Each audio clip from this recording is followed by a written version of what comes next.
sotsiaaldemokraatide nimel proua Mikko, 2 minutit. Kolleegid, kõigepealt lubage mul tänada raportööri tõsise ja hea töö eest.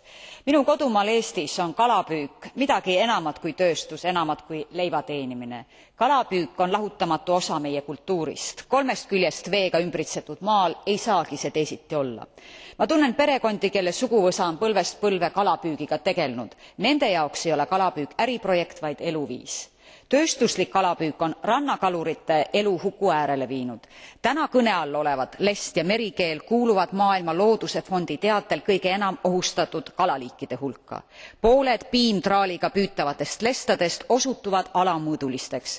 Nad tuleb merre tagasi visata. Suurem osa neist hukkub.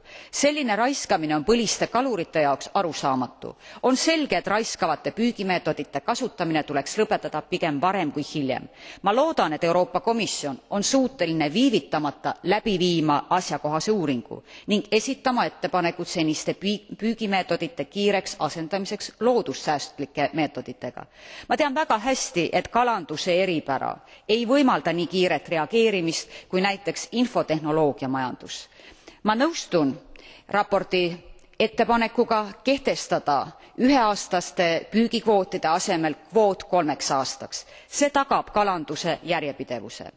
Järjepidevuse ja jätkusuutlikkuse tagamisel on kindlasti kasu tihedast koostööst kohalike olusid tundvate organisatsioonidega, mille hulgast raportöör tõstab esile Põhjamere regionaalnõukogu. Ka püüded tagada kalavarude taastumist Läänemeres, mis toidab 5 liikmesriigi kalureid, oleksid märgatavalt edukamad, kui saadaks käima regionaalne koostöö. Mis puudutab Läänemerd, rõhutan siin ja täna, et Läänemere regioon väärib eraldi rida Euroopa Liidu eelarves, nagu see on olemas juba ammugi Vahemere regioonil. Tänan.